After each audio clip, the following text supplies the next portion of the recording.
Livro de Romanos, capítulo 1. Paulo, servo de Cristo Jesus, chamado para ser apóstolo, separado para o Evangelho de Deus, o qual foi prometido por ele de antemão por meio dos seus profetas nas Escrituras Sagradas, acerca de seu filho, que, como homem, era descendente de Davi, e que mediante o Espírito de Santidade foi declarado Filho de Deus com poder, pela sua ressurreição dentre os mortos, Jesus Cristo, nosso Senhor. Por meio dele e por causa do seu nome, recebemos graça e apostolado para chamar dentre todas as nações um povo para a obediência que vem pela fé. E vocês também estão entre os chamados para pertencerem a Jesus Cristo. A todos os que em Roma são amados de Deus e chamados para serem santos. A vocês, graça e paz da parte de Deus nosso Pai e do Senhor Jesus Cristo. Antes de tudo, sou grato a meu Deus, mediante Jesus Cristo, por todos vocês, porque em todo o mundo está sendo anunciada a fé que vocês têm. Deus, a quem sirvo de todo o coração pregando o Evangelho de seu Filho, é minha testemunha de como sempre me lembro de vocês em minhas orações, e peço que agora, finalmente, pela vontade de Deus, me seja aberto o caminho para que eu possa visitá-los. Anseio vê-los, a fim de compartilhar com vocês algum dom espiritual, para fortalecê-los. Isto é, para que eu e vocês sejamos mutuamente encorajados pela fé. Quero que vocês saibam, irmãos, que muitas vezes planejei visitá-los, mas fui impedido até agora. Meu propósito é colher algum fruto entre vocês, assim como tenho colhido entre os demais gentios. Sou devedor tanto a gregos como a bárbaros, tanto a sábios como a ignorantes. Por isso estou disposto a pregar o Evangelho também a vocês que estão em Roma.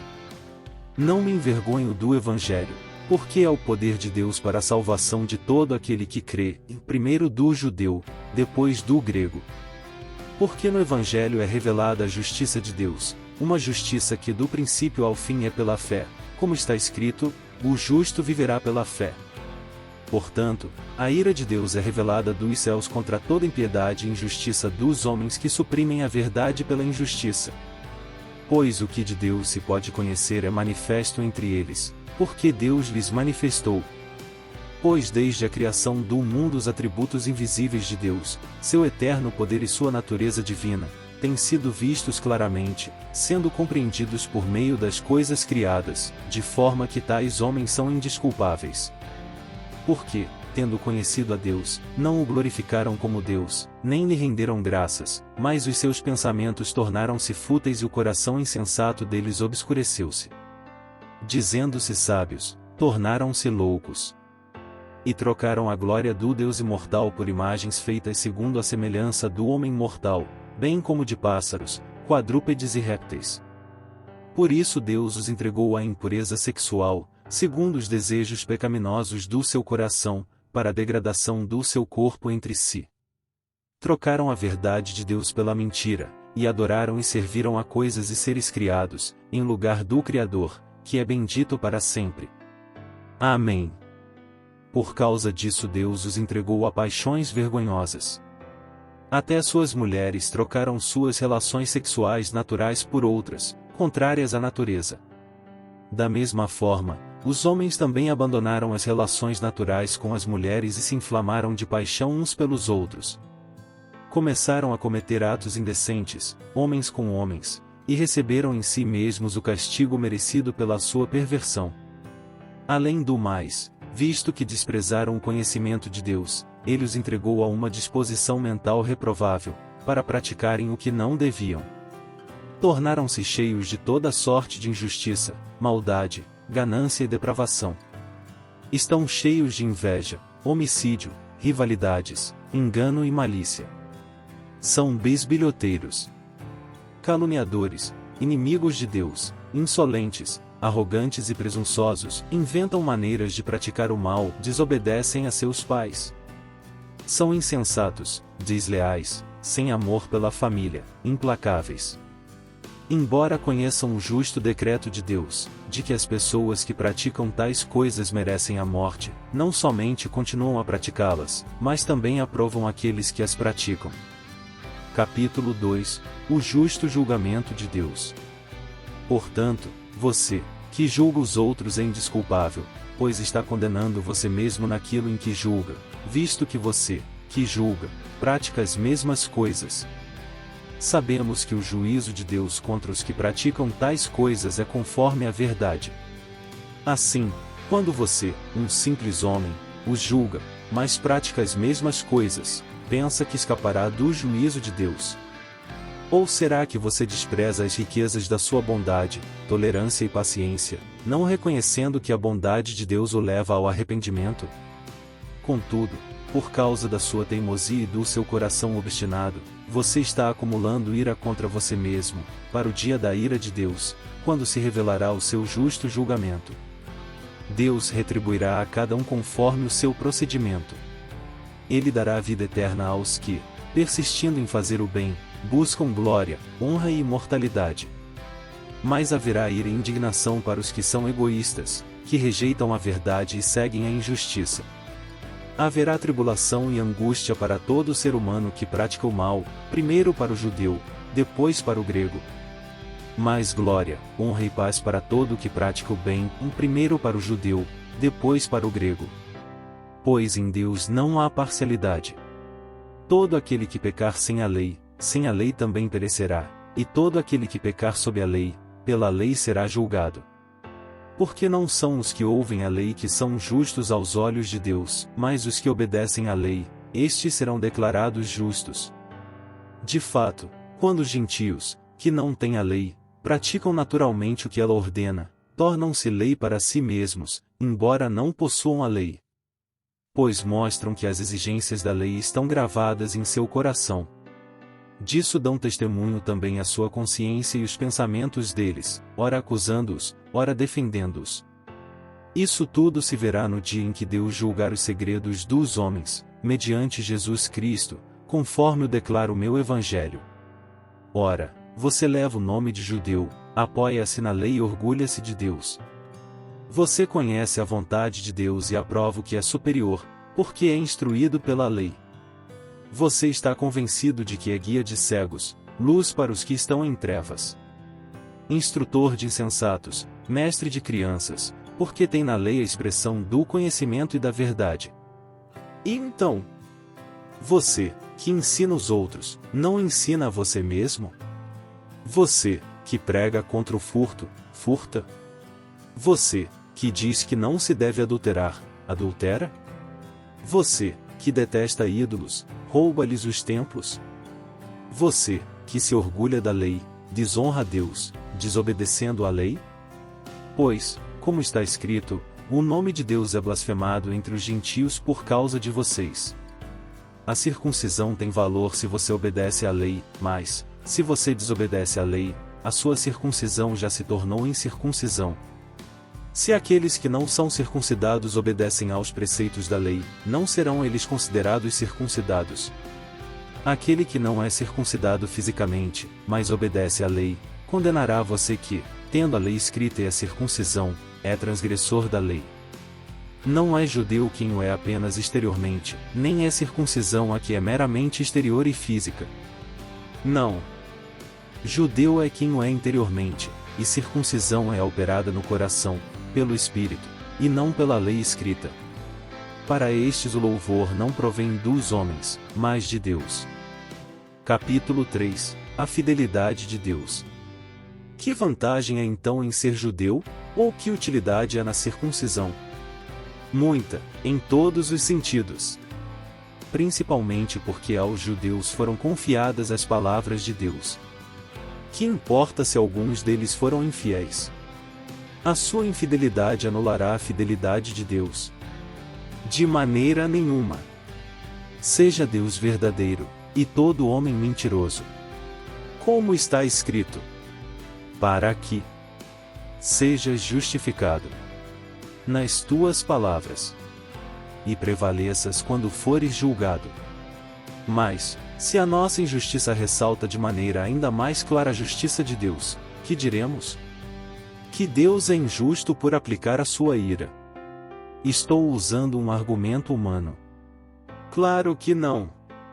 Se fosse assim, Como Deus iria julgar o mundo?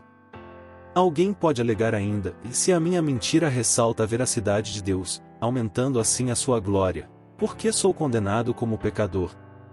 Por que não dizer como alguns caluniosamente afirmam que dizemos, façamos o mal, para que nos venha o bem? A condenação dos tais é merecida. Que concluiremos então? Estamos em posição de vantagem? Não. Já demonstramos que tanto judeus quanto gentios estão debaixo do pecado. Como está escrito: não há nenhum justo, nenhum sequer. Não há ninguém que entenda, ninguém que busque a Deus. Todos se desviaram, tornaram-se juntamente inúteis. Não há ninguém que faça o bem. Não há nenhum sequer. Sua garganta é um túmulo aberto. Com a língua enganam. Veneno de víbora está em seus lábios. Sua boca está cheia de maldição e amargura. Seus pés são ágeis para derramar sangue. Ruína e desgraça marcam os seus caminhos, e não conhecem o caminho da paz.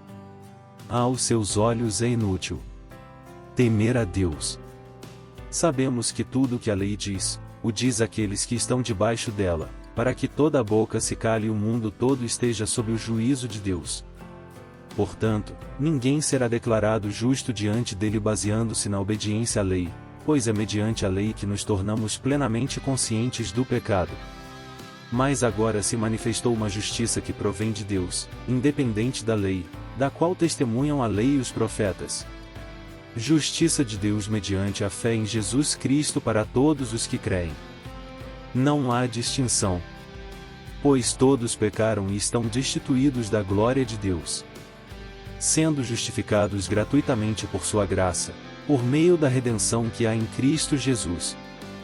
Deus ofereceu como sacrifício para propiciação mediante a fé, pelo seu sangue, demonstrando a sua justiça. Em sua tolerância, havia deixado impunes os pecados anteriormente cometidos.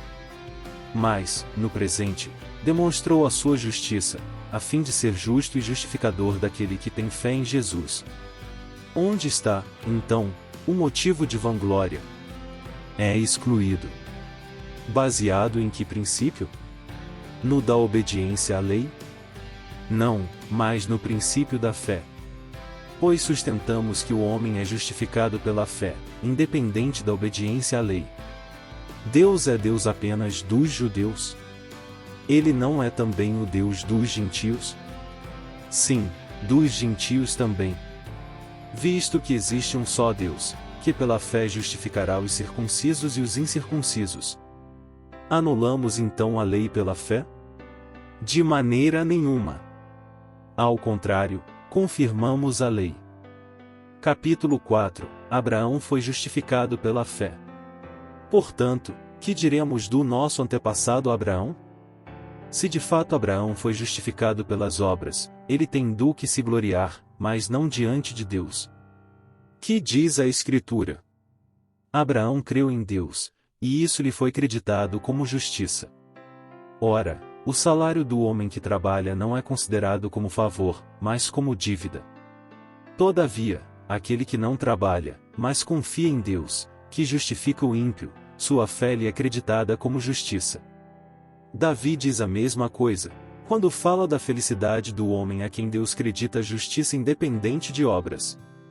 Como são felizes aqueles que têm suas transgressões perdoadas, cujos pecados são apagados. Como é feliz aquele a quem o Senhor não atribui culpa. Destina-se essa felicidade apenas aos circuncisos ou também aos incircuncisos? Já dissemos que, no caso de Abraão, a fé lhe foi creditada como justiça. Sob quais circunstâncias? Antes ou depois de ter sido circuncidado? Não foi depois, mas antes. Assim ele recebeu a circuncisão como sinal, como selo da justiça que ele tinha pela fé, quando ainda não fora circuncidado. Portanto, ele é o Pai de todos os que creem, sem terem sido circuncidados, a fim de que a justiça fosse creditada também a eles. E é igualmente o Pai dos circuncisos que não somente são circuncisos, mas também andam nos passos da fé que teve nosso pai Abraão antes de passar pela circuncisão.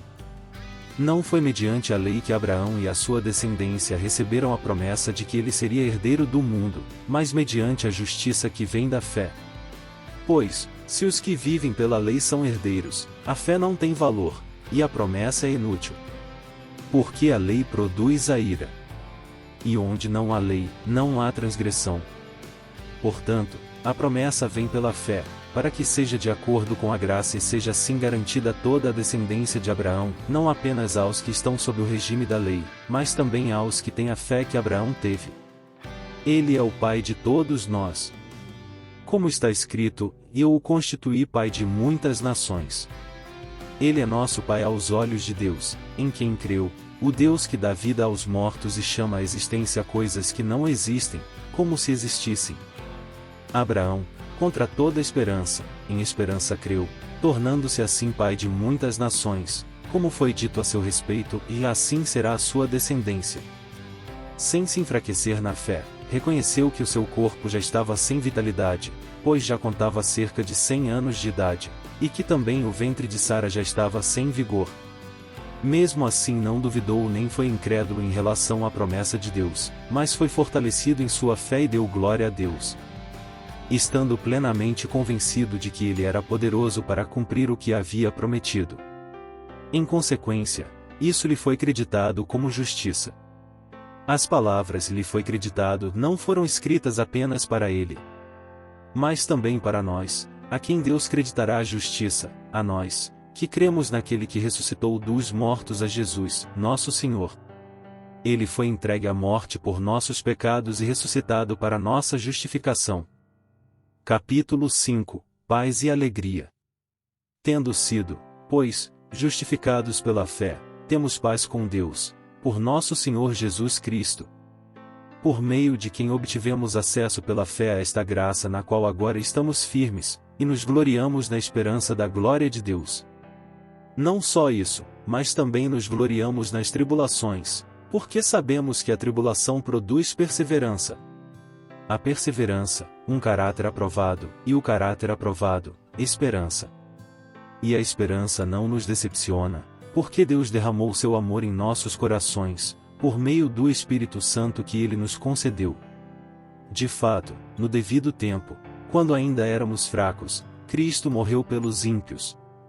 Dificilmente haverá alguém que morra por um justo, embora pelo homem bom talvez alguém tenha coragem de morrer.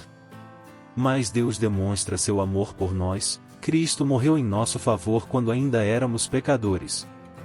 Como agora fomos justificados por seu sangue, muito mais ainda, por meio dele, seremos salvos da ira de Deus.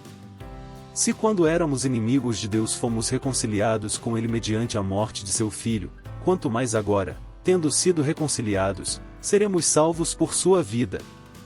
Não apenas isso, mas também nos gloriamos em Deus, por meio de nosso Senhor Jesus Cristo, mediante quem recebemos agora a reconciliação. Portanto, da mesma forma como o pecado entrou no mundo por um homem, e pelo pecado a morte, assim também a morte veio a todos os homens, porque todos pecaram.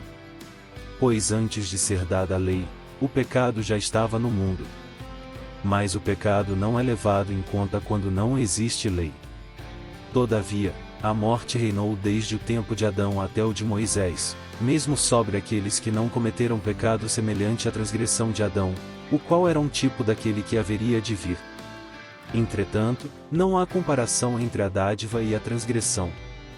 De fato, muitos morreram por causa da transgressão de um só homem, mas a graça de Deus, isto é, a dádiva pela graça de um só, Jesus Cristo, transbordou ainda mais para muitos. Não se pode comparar a dádiva de Deus com a consequência do pecado de um só homem. Por um pecado veio o julgamento que trouxe condenação, mas a dádiva decorreu de muitas transgressões e trouxe justificação. Se pela transgressão de um só a morte reinou por meio dele, muito mais aqueles que recebem de Deus a imensa provisão da graça e a dádiva da justiça reinarão em vida por meio de um único homem, Jesus Cristo. Consequentemente, assim como uma só transgressão resultou na condenação de todos os homens, assim também um só ato de justiça resultou na justificação que traz vida a todos os homens. Logo, assim como por meio da desobediência de um só homem muitos foram feitos pecadores, assim também por meio da obediência de um único homem muitos serão feitos justos. A lei foi introduzida para que a transgressão fosse ressaltada. Mas onde aumentou o pecado transbordou a graça. A fim de que, assim como o pecado reinou na morte, também a graça reine pela justiça para conceder vida eterna, mediante Jesus Cristo, nosso Senhor. Capítulo 6 Mortos para o pecado, vivos em Cristo. Que diremos então? Continuaremos pecando para que a graça aumente? De maneira nenhuma. Nós, os que morremos para o pecado, como podemos continuar vivendo nele? Ou vocês não sabem que todos nós, que fomos batizados em Cristo Jesus, fomos batizados em sua morte? Portanto, fomos sepultados com ele na morte por meio do batismo, a fim de que, assim como Cristo foi ressuscitado dos mortos mediante a glória do Pai, também nós vivamos uma vida nova. Se dessa forma fomos unidos a ele na semelhança da sua morte, certamente o seremos também na semelhança da sua ressurreição. Pois sabemos que o nosso velho homem foi crucificado com ele, para que o corpo do pecado seja destruído, e não mais sejamos escravos do pecado. Pois quem morreu foi justificado do pecado. Ora, se morremos com Cristo, cremos que também com ele viveremos. Pois sabemos que, tendo sido ressuscitado dos mortos, Cristo não pode morrer outra vez, a morte não tem mais domínio sobre ele. Porque, morrendo, ele morreu para o pecado uma vez por todas, mas, vivendo, vive para Deus. Da mesma forma, considerem-se mortos para o pecado, mas vivos para Deus em Cristo Jesus. Portanto, não permitam que o pecado continue dominando o corpo mortal de vocês, fazendo que obedeçam aos seus desejos. Não ofereçam os membros do corpo de vocês ao pecado, como instrumentos de injustiça, antes ofereçam-se a Deus como quem voltou da morte para a vida, e ofereçam os membros do corpo de vocês a Ele, como instrumentos de justiça. Pois o pecado não os dominará, porque vocês não estão debaixo da lei, mas debaixo da graça. E então, vamos pecar porque não estamos debaixo da lei, mas debaixo da graça? De maneira nenhuma. Não sabem que, quando vocês se oferecem a alguém para lhe obedecer como escravos, tornam-se escravos daquele a quem obedecem, escravos do pecado que leva à morte, ou da obediência que leva à justiça. Mas, graças a Deus, porque, embora vocês tenham sido escravos do pecado, passaram a obedecer de coração à forma de ensino que lhes foi transmitida. Vocês foram libertados do pecado e tornaram-se escravos da justiça. Falo isso em termos humanos, por causa das suas limitações humanas. Assim como vocês ofereceram os membros do seu corpo em escravidão à impureza e à maldade que leva à maldade, ofereçam-nos agora em escravidão à justiça que leva à santidade. Quando vocês eram escravos do pecado, estavam livres da justiça. Que fruto colheram então das coisas das quais agora vocês se envergonham? O fim delas é a morte. Mas agora que vocês foram libertados do pecado e se tornaram escravos de Deus, o fruto que colhem leva à santidade, e o seu fim é a vida eterna. Pois o salário do pecado é a morte, mas o dom gratuito de Deus é a vida eterna em Cristo Jesus, nosso Senhor. Capítulo 7 Libertados da lei. Meus irmãos, falo a vocês como a pessoas que conhecem a lei. Acaso vocês não sabem que a lei tem autoridade sobre alguém apenas enquanto ele vive? Por exemplo, pela lei a mulher casada está ligada a seu marido enquanto ele estiver vivo, mas, se o marido morrer, ela estará livre da lei do casamento.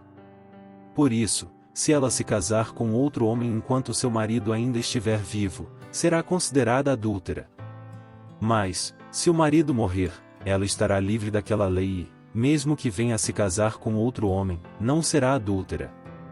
Assim, meus irmãos, vocês também morreram para a lei, por meio do corpo de Cristo, para pertencerem a outro, aquele que ressuscitou dos mortos, a fim de que venhamos a dar fruto para Deus. Pois quando éramos controlados pela carne, as paixões pecaminosas despertadas pela lei atuavam em nosso corpo, de forma que dávamos fruto para a morte. Mas agora, morrendo para aquilo que antes nos prendia, fomos libertados da lei, para que sirvamos conforme o novo modo do Espírito, e não segundo a velha forma da lei escrita. Que diremos então? A lei é pecado? De maneira nenhuma. De fato, eu não saberia o que é pecado, a não ser por meio da lei.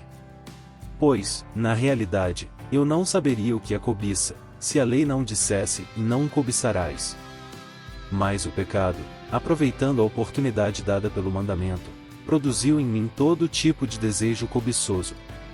Pois, sem a lei, o pecado está morto. Antes eu vivia sem a lei, mas, quando o mandamento veio, o pecado reviveu, e eu morri.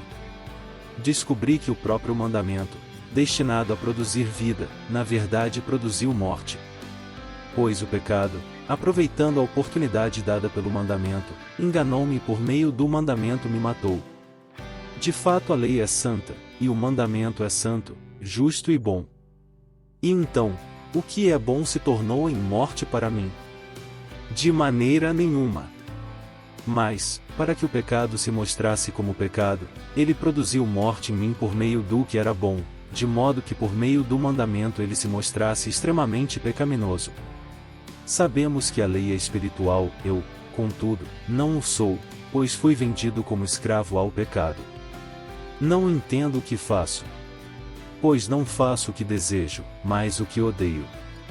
E, se faço o que não desejo, admito que a lei é boa.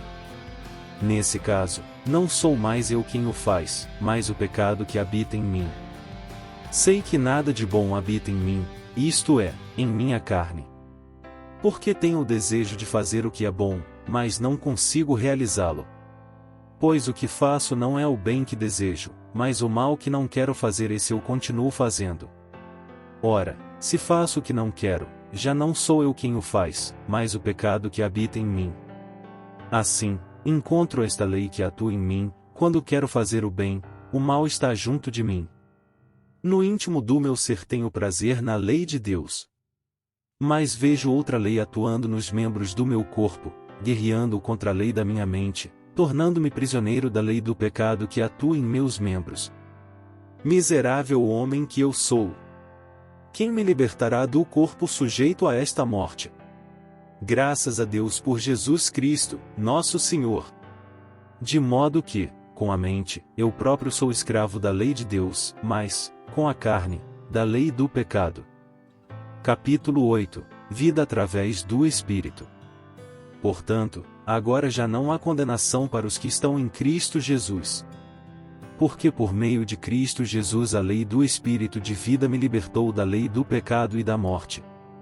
Porque, aquilo que a lei fora incapaz de fazer por estar enfraquecida pela carne, Deus o fez, enviando seu próprio Filho, à semelhança do homem pecador, como oferta pelo pecado.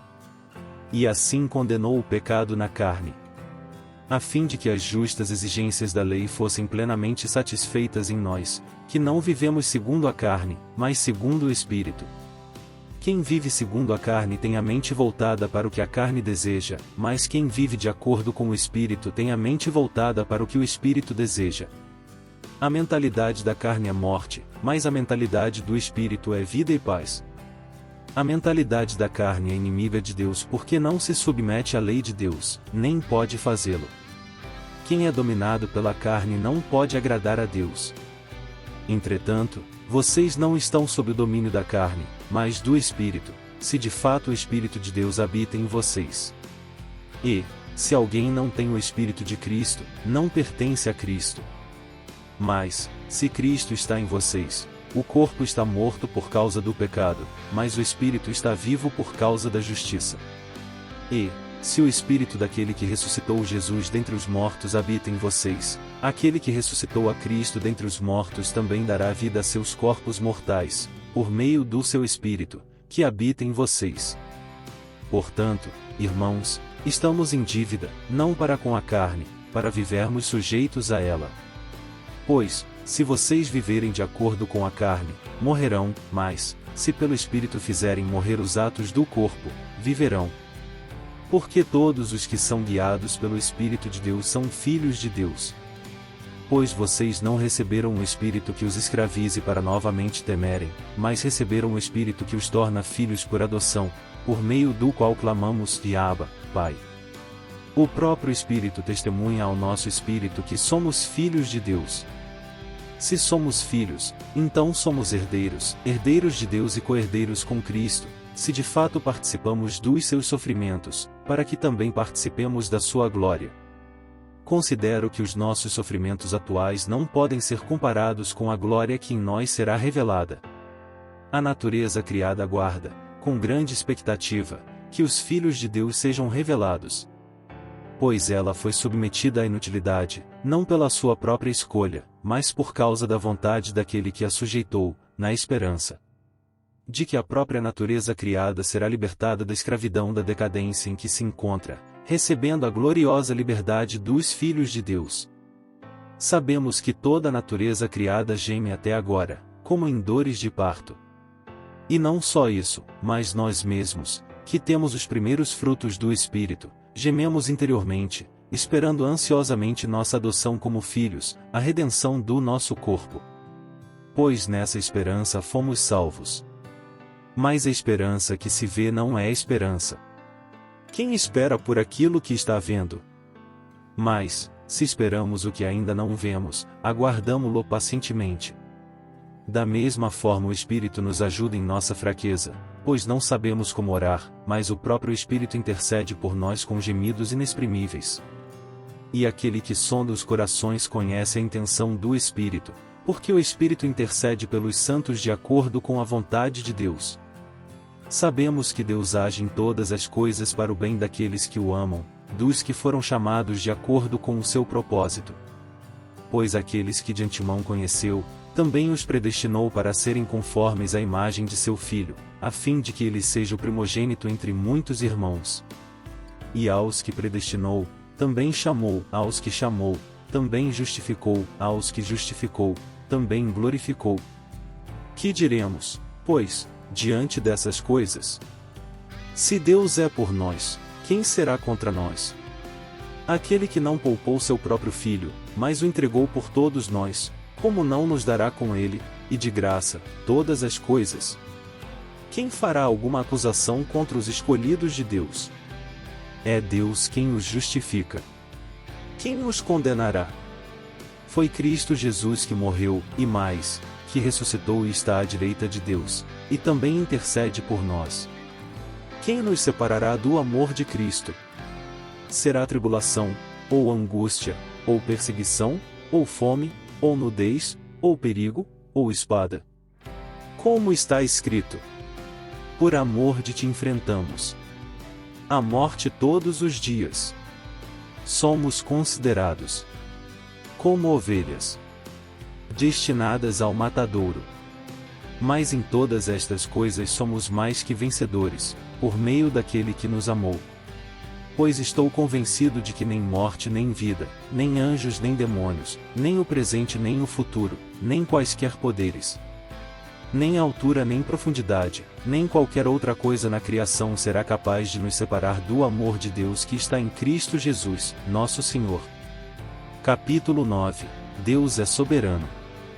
Digo a verdade em Cristo, não minto, minha consciência o confirma no Espírito Santo. Tenho grande tristeza e constante angústia em meu coração. Pois eu até desejaria ser amaldiçoado e separado de Cristo por amor de meus irmãos, os de minha raça. O povo de Israel, deles é a adoção de filhos, deles são a glória divina, as alianças, a concessão da lei, a adoração no templo e as promessas. Deles são os patriarcas, e a partir deles se traça a linhagem humana de Cristo, que é Deus acima de todos, bendito para sempre. Amém. Não pensemos que a palavra de Deus falhou. Pois nem todos os descendentes de Israel são Israel. Nem por serem descendentes de Abraão passaram todos a ser filhos de Abraão. Ao contrário, por meio de Isaque a sua descendência será considerada.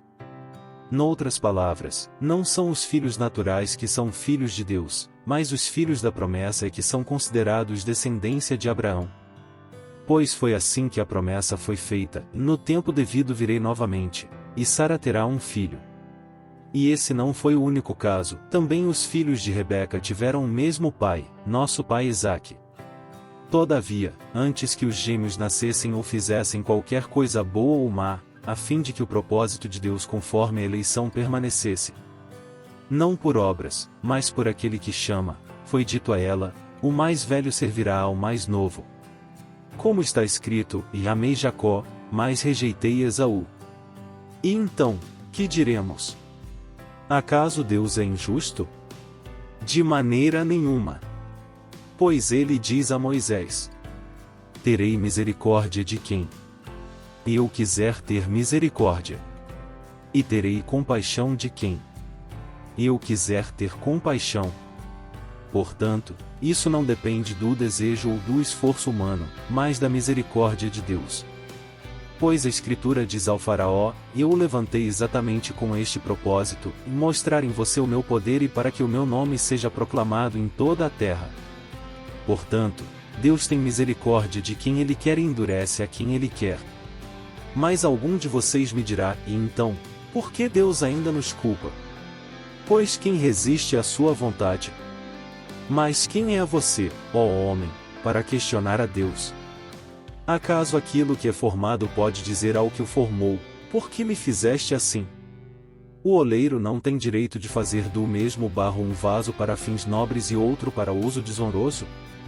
E se Deus, querendo mostrar a sua ira e tornar conhecido seu poder, suportou com grande paciência os vasos de sua ira, preparados para a destruição? Que dizer, se ele fez isso para tornar conhecidas as riquezas de sua glória aos vasos de sua misericórdia, que preparou de antemão para a glória? Ou seja, a nós, a quem também chamou, não apenas dentre os judeus, mas também dentre os gentios. Como ele diz em Oséias: chamarei meu povo, a quem não é meu povo, e chamarei minha amada, a quem não é minha amada. E acontecerá que, no mesmo lugar em que se lhes declarou: vocês não são meu povo, eles serão chamados filhos do Deus vivo. Isaías exclama com relação a Israel: embora o número dos israelitas seja como a areia do mar, apenas o remanescente será salvo. Pois o Senhor executará na terra sua sentença, rápida e definitivamente. Como anteriormente disse Isaías: se o Senhor dos exércitos não nos tivesse deixado descendentes, já estaríamos como Sodoma e semelhantes a Gomorra. Que diremos, então? Os gentios, que não buscavam justiça, a obtiveram, uma justiça que vem da fé. Mas Israel, que buscava uma lei que trouxesse justiça, não a alcançou. Por que não? Porque não a buscava pela fé, mas como se fosse por obras. Eles tropeçaram na pedra de tropeço. Como está escrito: eis que ponho em Sião uma pedra de tropeço, e uma rocha que faz cair, e aquele que nela confia jamais será envergonhado. Capítulo 10. Irmãos, o desejo do meu coração e a minha oração a Deus pelos israelitas é que eles sejam salvos. Posso testemunhar que eles têm zelo por Deus, mas o seu zelo não se baseia no conhecimento. Porquanto, ignorando a justiça que vem de Deus e procurando estabelecer a sua própria, não se submeteram à justiça de Deus. Porque o fim da lei é Cristo, para a justificação de todo o que crê. Moisés descreve desta forma a justiça que vem da lei: o homem que fizer estas coisas viverá por meio delas. Mas a justiça que vem da fé diz: não diga em seu coração, quem subirá aos céus? Isto é, para fazer Cristo descer. Ou, quem descerá ao abismo? Isto é, para fazer Cristo subir dentre os mortos. Mas o que ela diz? A palavra está perto de você, está em sua boca e em seu coração, isto é, a palavra da fé que estamos proclamando. Se você confessar com a sua boca que Jesus é Senhor e crer em seu coração que Deus o ressuscitou dentre os mortos, será salvo. Pois com o coração se crê para a justiça, e com a boca se confessa para a salvação. Como diz a Escritura, todo o que nele confia jamais será envergonhado.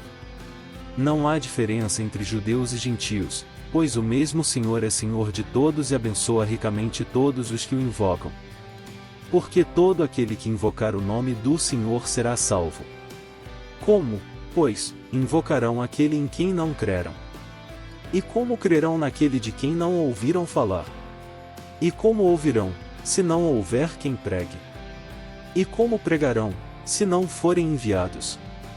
Como está escrito, como são belos os pés dos que anunciam boas novas. No entanto, nem todos os israelitas aceitaram as boas novas. Pois Isaías diz: Senhor, quem creu em nossa mensagem? Consequentemente, a fé vem por se ouvir a mensagem, e a mensagem é ouvida mediante a palavra de Cristo. Mas eu pergunto, e eles não a ouviram? Claro que sim. A sua voz ressoou por toda a terra, e as suas palavras até os confins do mundo. Novamente pergunto, será que Israel não entendeu? Em primeiro lugar, Moisés disse: farei que tenham ciúmes de quem não é meu povo. Eu os provocarei à ira por meio de um povo sem entendimento. E Isaías diz ousadamente: fui achado por aqueles que não me procuravam. Revelei-me àqueles que não perguntavam por mim. Mas, a respeito de Israel, ele diz: o tempo todo estendi as mãos a um povo desobediente e rebelde. Capítulo 11. Deus não rejeitou o seu povo. Pergunto, pois, acaso Deus rejeitou o seu povo? De maneira nenhuma. Eu mesmo sou israelita, descendente de Abraão, da tribo de Benjamim. Deus não rejeitou o seu povo, o qual de antemão conheceu. Ou vocês não sabem como Elias clamou a Deus contra Israel, conforme diz a Escritura? Senhor, mataram os teus profetas e derrubaram os teus altares, sou o único que sobrou, e agora estão procurando matar-me. E qual foi a resposta divina? Reservei para mim 7.000 homens que não dobraram os joelhos diante de Baal. Assim, hoje também há um remanescente escolhido pela graça. E, se é pela graça, já não é mais pelas obras, se fosse, a graça já não seria graça. Que dizer então? Israel não conseguiu aquilo que tanto buscava, mas os eleitos o obtiveram. Os demais foram endurecidos. Como está escrito: Deus lhes deu um espírito de atordoamento, olhos para não ver, e ouvidos para não ouvir, até o dia de hoje. E Davi diz: que a mesa deles se transforme em laço e armadilha, pedra de tropeço e retribuição para eles. Escureçam-se os seus olhos, para que não consigam ver, e suas costas fiquem encurvadas para sempre. Novamente pergunto, e acaso tropeçaram para que ficassem caídos? De maneira nenhuma. Ao contrário, por causa da transgressão deles, veio salvação para os gentios, para provocar ciúme em Israel. Mas, se a transgressão deles significa riqueza para o mundo e o seu fracasso riqueza para os gentios, quanto mais significará a sua plenitude? Estou falando a vocês, gentios. Visto que sou apóstolo para os gentios, exalto o meu ministério, na esperança de que de alguma forma possa provocar ciúme em meu próprio povo e salvar alguns deles. Pois, se a rejeição deles é a reconciliação do mundo, o que será a sua aceitação, se não vida dentre os mortos? Se a santa parte da massa que é oferecida como primeiros frutos, toda a massa também o é, se a raiz é santa, os ramos também o serão. Se alguns ramos foram cortados, e você, sendo oliveira brava, foi enxertado entre os outros e agora participa da seiva que vem da raiz da oliveira cultivada. Não se glorie contra esses ramos. Se o fizer, saiba que não é você quem sustenta a raiz, mas a raiz a você.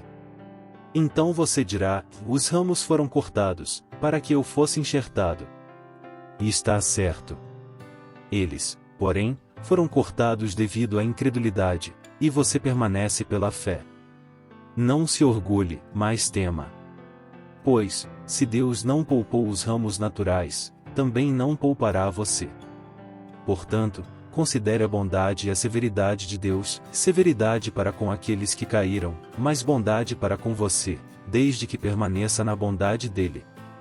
De outra forma, você também será cortado.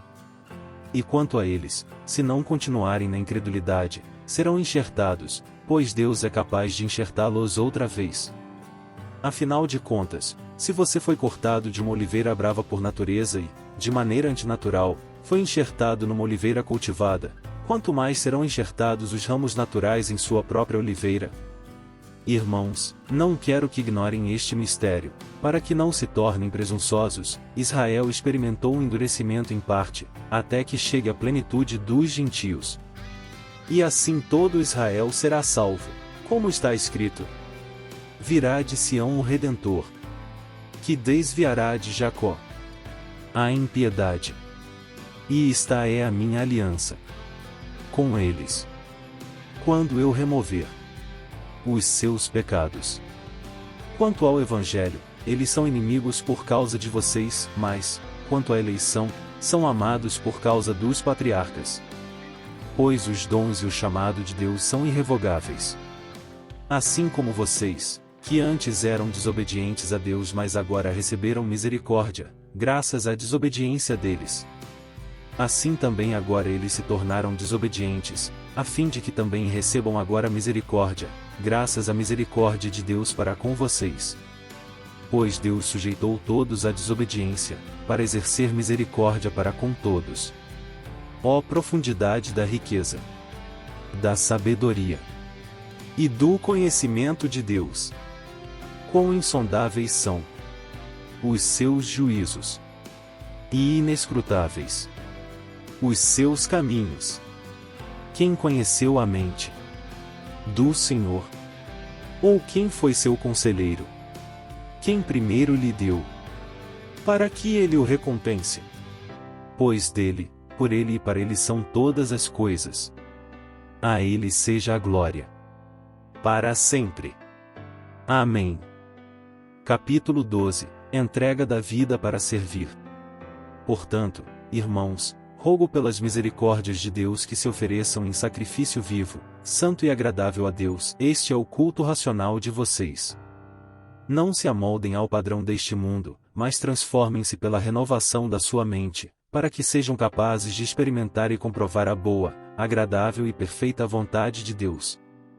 Por isso, pela graça que me foi dada digo a todos vocês, ninguém tenha de si mesmo um conceito mais elevado do que deve ter, mas, ao contrário, tenha um conceito equilibrado, de acordo com a medida da fé que Deus lhe concedeu. Assim como cada um de nós tem um corpo com muitos membros e esses membros não exercem todos a mesma função, assim também em Cristo nós, que somos muitos, formamos um corpo, e cada membro está ligado a todos os outros. Temos diferentes dons, de acordo com a graça que nos foi dada. Se alguém tem o dom de profetizar, use-o na proporção da sua fé. Se o seu dom é servir, sirva; se é ensinar, ensine. Se é dar ânimo, que assim faça; se é contribuir, que contribua generosamente; se é exercer liderança, que a exerça com zelo; se é mostrar misericórdia, que o faça com alegria. O amor deve ser sincero. Odeiem o que é mal, apeguem-se ao que é bom. Dediquem-se uns aos outros com amor fraternal. Prefiram dar honra aos outros mais do que a vocês. Nunca falte a vocês o zelo, sejam fervorosos no espírito, sirvam ao Senhor. Alegrem-se na esperança, sejam pacientes na tribulação, perseverem na oração. Compartilhem o que vocês têm com os santos em suas necessidades. Pratiquem a hospitalidade. Abençoem aqueles que os perseguem, abençoem-nos, não os amaldiçoem. Alegrem-se com os que se alegram, chorem com os que choram. Tenham uma mesma atitude uns para com os outros. Não sejam orgulhosos, mas estejam dispostos a associar-se a pessoas de posição inferior. Não sejam sábios aos seus próprios olhos. Não retribuam a ninguém mal por mal, procurem fazer o que é correto aos olhos de todos. Façam todo o possível para viver em paz com todos. Amados, nunca procurem vingar-se, mas deixem com Deus a ira, pois está escrito: "E minha é a vingança, eu retribuirei", diz o Senhor. Ao contrário, se o seu inimigo tiver fome, dê-lhe de comer. Se tiver sede, dê-lhe de beber. Fazendo isso, você amontoará brasas vivas sobre a cabeça dele. Não se deixem vencer pelo mal, mas vençam o mal com o bem. Capítulo 13. A submissão às autoridades. Todos devem sujeitar-se às autoridades governamentais, pois não há autoridade que não venha de Deus. As autoridades que existem foram por ele estabelecidas. Portanto, aquele que se rebela contra a autoridade está se opondo contra o que Deus instituiu, e aqueles que assim procedem trazem condenação sobre si mesmos. Pois os governantes não devem ser temidos, a não ser por aqueles que praticam o mal. Você quer viver livre do medo da autoridade? Pratique o bem, e ela o enaltecerá. Pois é serva de Deus para o seu bem. Mas, se você praticar o mal, tenha medo, pois ela não porta espada sem motivo. É serva de Deus, agente da justiça para punir quem pratica o mal. Portanto, é necessário que sejamos submissos às autoridades, não apenas por causa da possibilidade de uma punição, mas também por questão de consciência. É por isso também que vocês pagam imposto, pois as autoridades estão a serviço de Deus, sempre dedicadas a esse trabalho. Deem a cada um o que lhe é devido, e se imposto, imposto, se tributo, tributo, se temor, temor, se honra, honra. Não devam nada a ninguém, a não ser o amor de uns pelos outros, pois aquele que ama seu próximo tem cumprido a lei. Pois estes mandamentos: não adulterarás, não matarás, não furtarás, não cobiçarás e qualquer outro mandamento, todos se resumem neste preceito: e ame o seu próximo como a si mesmo. O amor não pratica o mal contra o próximo. Portanto, o amor é o cumprimento da lei. Façam isso, compreendendo o tempo em que vivemos. Chegou a hora de vocês despertarem do sono, porque agora a nossa salvação está mais próxima do que quando cremos. A noite está quase acabando, o dia logo vem. Portanto, deixemos de lado as obras das trevas e revistamo-nos da armadura da luz. Comportemo-nos com decência, como quem age à luz do dia, não em orgias e bebedeiras, não em imoralidade sexual e depravação, não em desavença e inveja. Ao contrário, revistam-se do Senhor Jesus Cristo e não fiquem premeditando como satisfazer os desejos da carne. Capítulo 14. Problemas de consciência. Aceitem o que é fraco na fé sem discutir assuntos controvertidos. Um crê que pode comer de tudo, já outro, cuja fé é fraca, come apenas alimentos vegetais. Aquele que come de tudo não deve desprezar o que não come, e aquele que não come de tudo não deve condenar aquele que come, pois Deus o aceitou. Quem é você para julgar o servo alheio? É para o seu Senhor que ele está em pé ou cai. E ficará em pé, pois o Senhor é capaz de o sustentar. Há quem considere um dia mais sagrado que outro, há quem considere iguais todos os dias. Cada um deve estar plenamente convicto em sua própria mente. Aquele que considera um dia especial para o Senhor assim o faz. Aquele que come carne para o Senhor come, pois dá graças a Deus, e aquele que se abstém para o Senhor se abstém, e dá graças a Deus. Pois nenhum de nós vive apenas para si, e nenhum de nós morre apenas para si. Se vivemos, vivemos para o Senhor, e, se morremos, morremos para o Senhor. Assim, quer vivamos, quer morramos, pertencemos ao Senhor. Por esta razão Cristo morreu e voltou a viver, para ser Senhor de vivos e de mortos. Portanto, você, por que julga seu irmão? E por que despreza seu irmão? Pois todos compareceremos diante do tribunal de Deus. Porque está escrito: por mim mesmo jurei, diz o Senhor, diante de mim todo joelho se dobrará, e toda língua confessará que sou Deus. Assim, cada um de nós prestará contas de si mesmo a Deus. Portanto, deixemos de julgar uns aos outros. Em vez disso, façamos o propósito de não pôr pedra de tropeço ou obstáculo no caminho do irmão. Como alguém que está no Senhor Jesus, tenho plena convicção de que nenhum alimento é por si mesmo impuro, a não ser para quem assim o considere, para ele é impuro. Se o seu irmão se entristece devido ao que você come, você já não está agindo por amor. Por causa da sua comida, não destrua seu irmão, por quem Cristo morreu. Aquilo que é bom para vocês não se torne objeto de maledicência. Pois o reino de Deus não é comida nem bebida, mas justiça, paz e alegria no Espírito Santo. Aquele que assim serve a Cristo é agradável a Deus e aprovado pelos homens. Por isso, esforcemo-nos em promover tudo quanto conduz à paz e à edificação mútua. Não destrua a obra de Deus por causa da comida. Todo alimento é puro, mas é errado comer qualquer coisa que faça os outros tropeçarem. É melhor não comer carne nem beber vinho, nem fazer qualquer outra coisa que leve seu irmão a cair. Assim, seja qual for o seu modo de crer a respeito destas coisas, que isso permaneça entre você e Deus. Feliz é o homem que não se condena naquilo que aprova. Mas aquele que tem dúvida é condenado se comer, porque não come com fé e tudo que não provém da fé é pecado. Capítulo 15 – Vivendo em harmonia. Nós, que somos fortes, devemos suportar as fraquezas dos fracos, e não agradar a nós mesmos. Cada um de nós deve agradar ao seu próximo para o bem dele, a fim de edificá-lo. Pois também Cristo não agradou a si próprio, mas, como está escrito, os insultos daqueles que te insultam caíram sobre mim.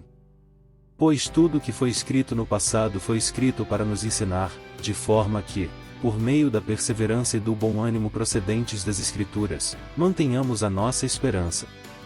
O Deus que concede perseverança e ânimo dê a vocês um espírito de unidade, segundo Cristo Jesus, para que com um só coração e uma só voz vocês glorifiquem ao Deus e Pai de nosso Senhor Jesus Cristo. Portanto, aceitem-se uns aos outros, da mesma forma com que Cristo os aceitou, a fim de que vocês glorifiquem a Deus. Pois eu digo a vocês que Cristo se tornou servo dos que são da circuncisão, por amor à verdade de Deus, para confirmar as promessas feitas aos patriarcas, a fim de que os gentios glorifiquem a Deus por sua misericórdia, como está escrito: por isso, eu te louvarei entre os gentios. Cantarei louvores ao teu nome. E também diz: cantem de alegria, ó gentios, com o povo dele. E mais: louvem o Senhor. Todos vocês, gentios, cantem louvores a ele. Todos os povos. E Isaías também diz: brotará a raiz de Jessé, aquele que se levantará para reinar sobre os gentios. Estes porão nele a sua esperança. Que o Deus da esperança os encha de toda alegria e paz, por sua confiança nele, para que vocês transbordem de esperança, pelo poder do Espírito Santo. Meus irmãos, eu mesmo estou convencido de que vocês estão cheios de bondade e plenamente instruídos, sendo capazes de aconselhar-se uns aos outros. A respeito de alguns assuntos, eu escrevi a vocês com toda a franqueza, principalmente para fazê-los lembrar-se novamente deles, por causa da graça que Deus me deu de ser um ministro de Cristo Jesus para os gentios, com o dever sacerdotal de proclamar o Evangelho de Deus, para que os gentios se tornem uma oferta aceitável a Deus, santificados pelo Espírito Santo. Portanto, eu me glorio em Cristo Jesus, em meu serviço a Deus. Não me atrevo a falar de nada, exceto daquilo que Cristo realizou por meu intermédio em palavra e em ação, a fim de levar os gentios a obedecerem a Deus. pelo poder de sinais e maravilhas e por meio do poder do Espírito de Deus. Assim, desde Jerusalém e arredores até o Ilírico, proclamei plenamente o Evangelho de Cristo. Sempre fiz questão de pregar o Evangelho onde Cristo ainda não era conhecido, de forma que não estivesse edificando sobre alicerce de outro. Mas antes, como está escrito, hão de vê-lo aqueles que não tinham ouvido falar dele, e o entenderão aqueles que não o haviam escutado. É por isso que muitas vezes fui impedido de chegar até vocês. Mas agora, não havendo nestas regiões nenhum lugar em que precise trabalhar e visto que há muitos anos anseio vê-los, planejo fazê-lo quando for à Espanha. Espero visitá-los de passagem e dar a vocês a oportunidade de me ajudarem em minha viagem para lá, depois de ter desfrutado um pouco da companhia de vocês. Agora, porém, estou de partida para Jerusalém, a serviço dos santos. Pois a Macedônia e a Acaia tiveram a alegria de contribuir para os pobres que estão entre os santos de Jerusalém. Tiveram prazer nisso e de fato são devedores aos santos de Jerusalém. Pois, se os gentios participaram das bênçãos espirituais dos judeus, devem também servir aos judeus com seus bens materiais. Assim, depois de completar essa tarefa e de ter a certeza de que eles receberam esse fruto, irei à Espanha e visitarei vocês de passagem. Sei que, quando for visitá-los, irei na plenitude da bênção de Cristo. Recomendo, irmãos, por nosso Senhor Jesus Cristo e pelo amor do Espírito, que se unam a mim em minha luta, orando a Deus em meu favor. Orem para que eu esteja livre dos descrentes da Judéia e que o meu serviço em Jerusalém seja aceitável aos santos. De forma que, pela vontade de Deus, eu os visite com alegria e com vocês desfrute de um período de refrigério. O Deus da paz seja com todos vocês. Amém. Capítulo 16. Recomendo a vocês nossa irmã Febe, serva da igreja em Cencreia.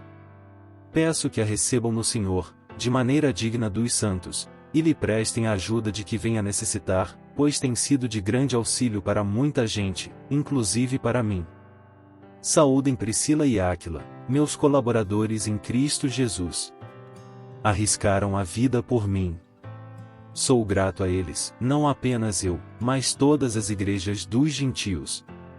Saúdem também a igreja que se reúne na casa deles. Saúdem meu amado irmão Epêneto, que foi o primeiro convertido a Cristo na província da Ásia. Saúdem Maria, que trabalhou arduamente por vocês. Saúdem Andrônico e Júnias, meus parentes que estiveram na prisão comigo. São notáveis entre os apóstolos, e estavam em Cristo antes de mim. Saúdem Ampliato, meu amado irmão no Senhor. Saúdem Urbano, nosso cooperador em Cristo, e meu amado irmão Estaques. Saúdem Apeles, aprovado em Cristo. Saúdem os que pertencem à casa de Aristóbulo. Saúdem Herodião, meu parente. Saúdem os da casa de Narciso, que estão no Senhor. Saúdem Trifena e Trifosa, mulheres que trabalham arduamente no Senhor. Saúdem a amada Pérside, outra que trabalhou arduamente no Senhor. Saúdem Rufo, eleito no Senhor, e sua mãe, que tem sido mãe também para mim. Saúdem Asíncrito, Flegonte, Hermes, Pátrobas, Hermas e os irmãos que estão com eles. Saúdem Filólogo, Júlia, Nereu e sua irmã, e também Olimpas e todos os santos que estão com eles. Saúdem uns aos outros com um beijo santo. Todas as igrejas de Cristo enviam saudações. Recomendo, irmãos, que tomem cuidado com aqueles que causam divisões e põem obstáculos ao ensino que vocês têm recebido. Afastem-se deles. Pois essas pessoas não estão servindo a Cristo, nosso Senhor, mas a seus próprios apetites. Mediante palavras suaves e bajulação, enganam o coração dos ingênuos. Todos têm ouvido falar da obediência de vocês, por isso estou muito alegre, mas quero que sejam sábios em relação ao que é bom, e sem malícia em relação ao que é mal. Em breve o Deus da paz esmagará Satanás debaixo dos pés de vocês. A graça de nosso Senhor Jesus seja com vocês. Timóteo, meu cooperador, envia saudações, bem como Lúcio, Jason e Sosípatro, meus parentes. Eu, Tércio, que redigi esta carta, saúdo vocês no Senhor. Gaio, cuja hospitalidade eu e toda a igreja desfrutamos, envia-lhe saudações. Erasto, administrador da cidade, e nosso irmão Quarto enviam saudações. Que a graça de nosso Senhor Jesus Cristo seja com vocês todos. Amém. Ora, aquele que tem poder para confirmá-los pelo meu evangelho e pela proclamação de Jesus Cristo, de acordo com a revelação do mistério oculto nos tempos passados, mas agora revelado e dado a conhecer pelas escrituras proféticas por ordem do Deus eterno, para que todas as nações venham a crer nele e a obedecer-lhe. Sim, ao único Deus sábio seja dada a glória para todo sempre, por meio de Jesus Cristo. Amém.